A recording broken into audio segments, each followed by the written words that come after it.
The United States just completed its ninth consecutive day on strikes on Iran. The conflict has expanded beyond military targets. Another American service member was killed. Oil topped $90 a barrel for the first time in over a month. And the S&P 500 fell 0.19%. Now, compare that to March, when this war was younger. Back then, a single session took the Dow down nearly 800 points. Brent crude pushed past $103. The fear was everywhere. Today, the war is arguably hotter. 9 straight days of strikes, targets widening, and the market's reaction is a tenth of what it was. So one of two things is true. Either the market has gone numb and complacent, or it's moved into a completely different phase of how it prices a war. One that follows a map professionals have used for decades. It's the second one. And once you see the map, today's strange calm stops being confusing and becomes the most legible thing on your screen. By the end of this, you'll know the 3 phases every conflict moves through, exactly which phase we're in right now with today's evidence, and where money has historically traveled next. So the headline stops running your emotions and your emotions stop running your money. Phase 1 is the shock, and we already lived it. March was phase 1. Shock is loud and emotional. The algorithms sell first, the humans sell right behind them, and everything gets hit at once. The riskiest stuff hardest. Growth, tech, whatever the crowded trade is. Volatility spikes because Wall Street is pushing to buy crash insurance. And here's a tell that phase 1 is pure emotion rather than analysis. In the early panic of a conflict, even gold can drop. The one thing everyone buys for safety is down. Why? 2 mechanical reasons. An oil spike pushes rate cuts further away, which hurts gold. And big players who are losing money elsewhere sell whatever they can sell, including gold, to raise cash. When the safe haven falls during a panic, that's your proof the selling isn't a judgment about value. It's a stampede, which is why the phase 1 rule is simple, and it's the same in every war. Do not panic sell into the shock, and do not chase whatever just spiked. Both feel smart in the moment. Both are historically how regular investors lose the most money. Selling near the bottom out of fear, or buying oil and defense right at the top of excitement.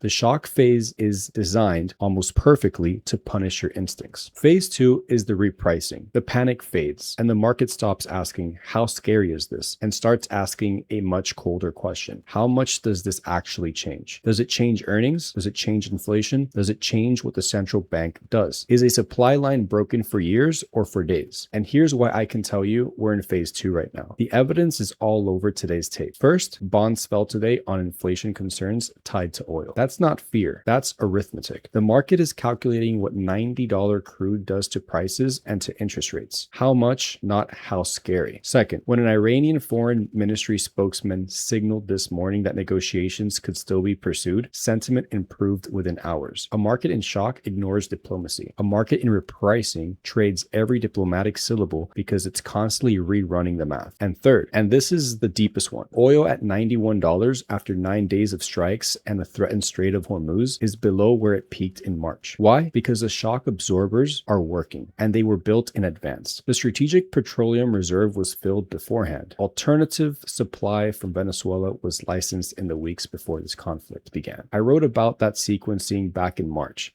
when the licenses came first and the strikes came second. Shipping has spent months learning to route around the choke points. The market has done the how much math and concluded, painful but not broken. That's a repricing market, cold, calculating, and to anyone still stuck in phase 1 emotions, bafflingly calm. Phase 3 is a rotation, and it's already begun underneath the surface. Here's the beautiful part almost nobody internalizes. In a crisis, money doesn't vanish, it travels. It leaves the old winners and flows to the new ones, sector by sector. And your job was never to predict the next headline. Your job is to notice which way the river is flowing. Look at last week's tape, a sharp rotation out of the AI and technology trade. The chip makers actually fell into a bear market. And at the same time, energy stocks rose as oil climbed. That's the river. Money moving from the crowded trade toward the thing the conflict is repricing. Now, the honest historical pattern, and I'm describing history here, not recommending anything. Across past conflicts, from the Gulf War to Iraq to Ukraine, energy energy tends to lead in the first months after a war starts, and then the premium tends to fade once supply proves resilient. You've watched that exact fade happen inside this war. Oil peaked above 103 in March, faded all the way to the high 70s by early July when a ceasefire took hold, and has now flared back to 91 on the escalation. The premium comes, the premium goes, which is exactly why chasing the spike is the classic phase 3 mistake. By the time the headline convinces you, the move you're chasing is usually the one that's about to fade. I map this every single week in a free note, which phase we're in and where the money's flowing. The link's below if you're interested. Stay with me because the last piece is the one that decides whether any of this actually protects you. There's one more move that feels safe in moments like this, and I have to be honest with you about it. Running to cash and staying there. Cash feels like shelter, but conflict-driven oil spikes feed inflation, and inflation is precisely the environment where cash quietly loses the most. And there's hard history behind that. After World War II, US government debt stood at over 100% of the entire economy. A generation later, it was down near a quarter, and almost none of it was paid back. It was inflated away. Years of inflation running above interest rates, slowly shrinking the debt and shrinking the value of every dollar sitting in cash right now. Economists call it financial repression. It's not a conspiracy, it's documented history, and it's the reason I'll just sit in cash until the war is over has historically been one of the most expensive seats in the house. Fear pushes you to cash at exactly the moment the environment is most designed to erode it. So what do you actually do with the map? 3 things, and they're boring on purpose. You identify the phase before you act, because the right move in repricing is the wrong move in shock. You follow the flows, not the headlines.